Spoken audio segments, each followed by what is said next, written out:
Lula e Dilma juntos na China. A ex-presidenta toma posse no Banco dos BRICS com a presença do atual líder brasileiro. Lula também se encontra com Xi Jinping, acerta novos investimentos chineses no Brasil e defende o comércio internacional sem o uso do dólar. Surgem novas provas de que Bolsonaro tentou mesmo embolsar as joias árabes. E 3 generais prestam depoimento à PF no inquérito sobre o golpe de 8 de janeiro. Eu sou o Rodrigo Viana e esse é o Tempero da Notícia, que está começando agora.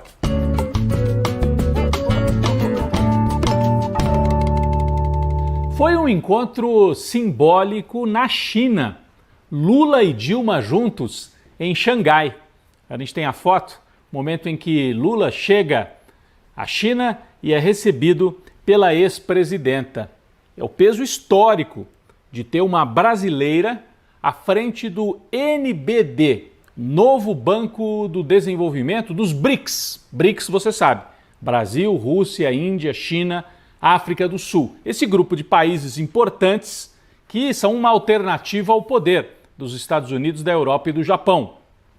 O banco é para emprestar dinheiro a taxas mais baixas para os países em desenvolvimento, para financiar investimentos em infraestrutura. Dilma vai comandar tudo isso. Na cerimônia de posse, o Lula fez questão de estar presente nesse momento. Dilma saudou essa articulação do chamado Sul Global, né, para fortalecer as economias de países em desenvolvimento. Vamos acompanhar um trecho. O novo Banco dos BRICS é também um exemplo de como o multilateralismo pode trazer benefícios tangíveis para os países em geral, especialmente os países em desenvolvimento.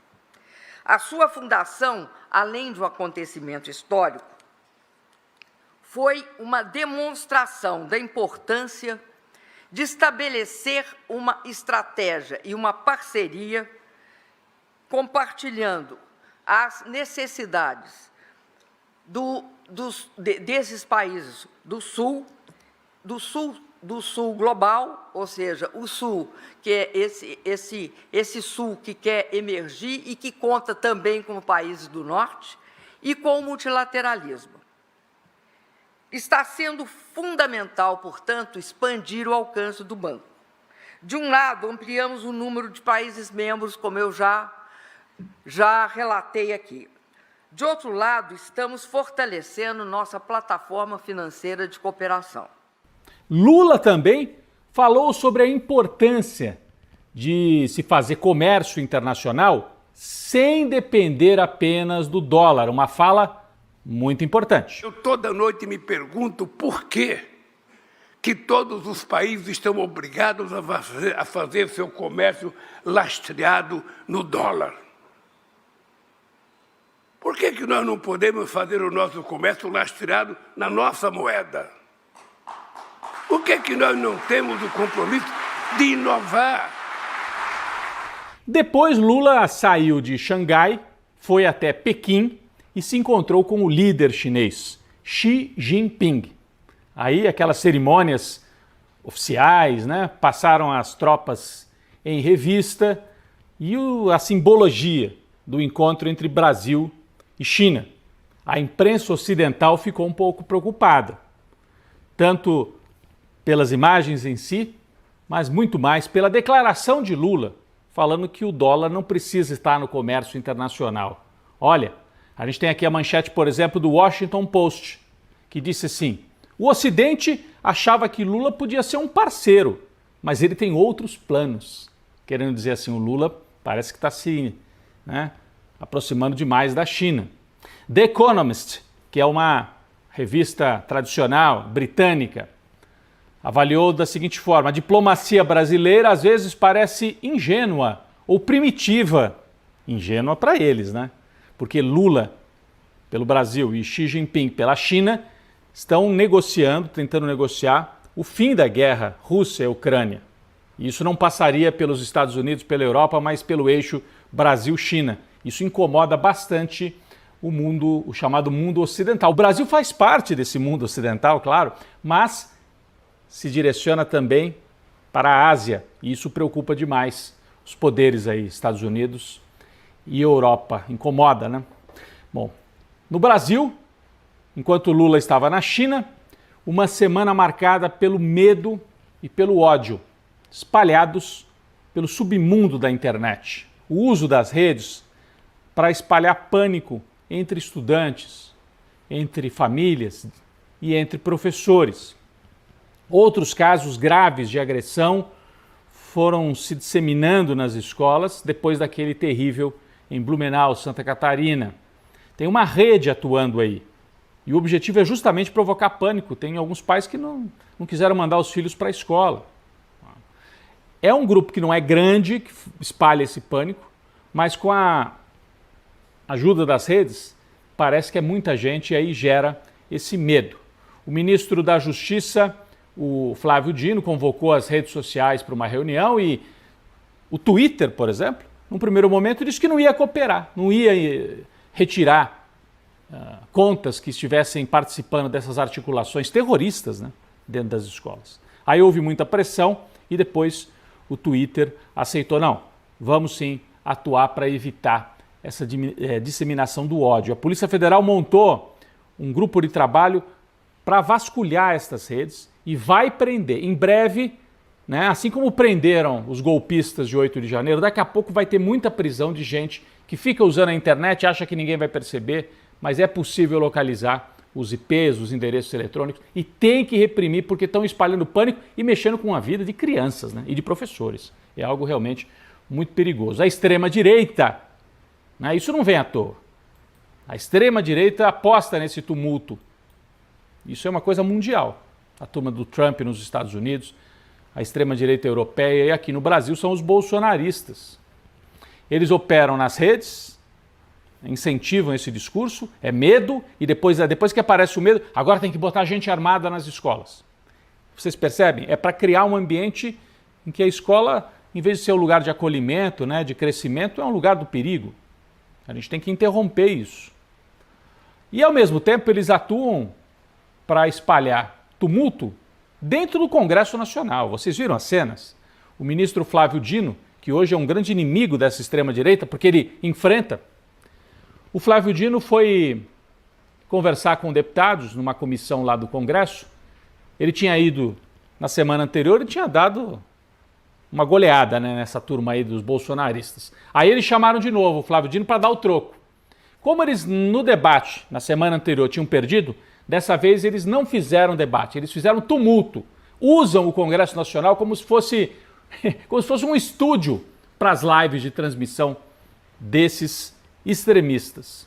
Então, o ministro até saiu no meio desse depoimento, dessa conversa na comissão lá do Congresso. Inclusive, espalharam também uma fake news ao longo dessa semana, envolvendo um deputado do Maranhão, ligado a Flávio Dino, o Márcio Gerri, porque uma dessas deputadas de extrema-direita, a gente tem aqui a fotografia, olha, ela estava agredindo verbalmente uma outra parlamentar e o Márcio Gerri chegou no ouvido dela e falou, respeite a outra parlamentar. E eles pegaram só esta foto dele falando no ouvido, tá aqui a foto, ó, e falaram, tentou assediar a deputada. Quando a gente observa a imagem completa, a gente percebe que não houve assédio. Olha só a sequência. Esse deputado aqui, ele roubava os 40 anos de mandato. Ele falou e saiu. Fica muito claro. Bom, são dias ruins para Bolsonaro. O Ministério Público Eleitoral pediu oficialmente que ele fique inelegível naquela ação, porque o Bolsonaro fez, durante a campanha eleitoral, um pronunciamento para os embaixadores estrangeiros, dizendo assim que o sistema eleitoral brasileiro não era confiável. Então ele atacou o sistema eleitoral. Ele pode ficar inelegível por causa desta ação. E também, nesta semana, a informação de que o Bolsonaro se empenhou pessoalmente para que fossem buscar as joias que ficaram retidas em São Paulo. Nós temos a manchete aqui. Um ex-funcionário lá do gabinete presidencial na época dele disse que o Bolsonaro foi ao telefone e conversou pessoalmente para tratar disso. Ou seja, ele queria ficar com as joias, queria embolsar.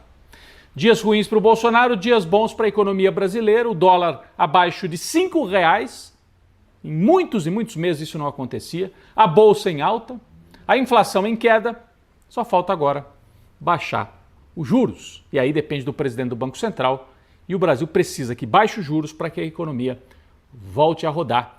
A gente torce para que finalmente o Banco Central entre nos eixos e isso aconteça.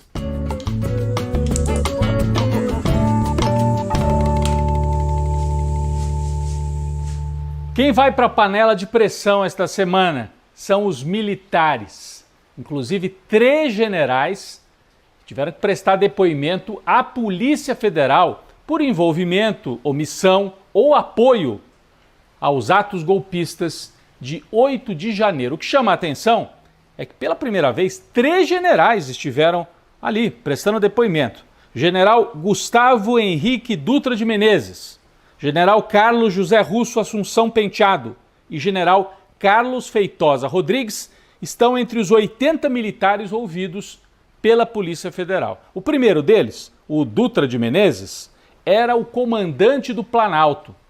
E ele teve uma participação suspeita naquele dia, não só porque a tropa não fez nada para impedir a invasão dos prédios dos 3 poderes, mas também porque depois, quando Flávio Dino nomeou Ricardo Capelli como interventor, e aí a polícia, interventor na polícia, a polícia do Distrito Federal começou a agir e foi varrendo ali, tirando os manifestantes, chegou uma hora que a PM, com Ricardo Capelli à frente, o interventor, estiveram ali naquele acampamento golpista que ficava na frente do comando militar e o general não deixou a polícia tirar os acampados.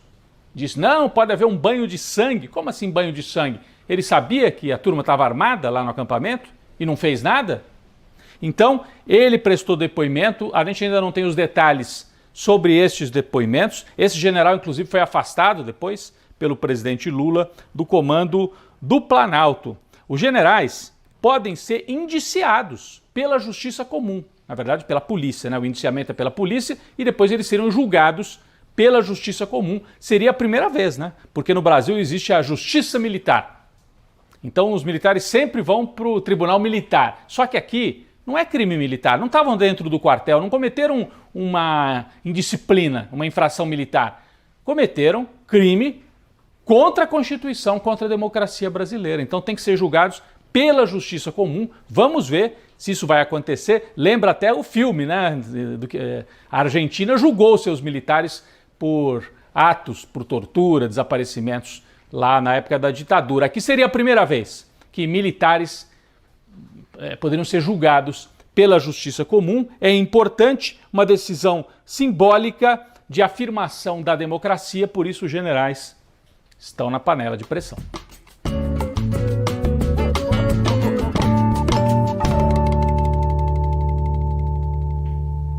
Na sopa de letras desta semana, a indicação é o livro de crônicas do jornalista Luiz Cosme.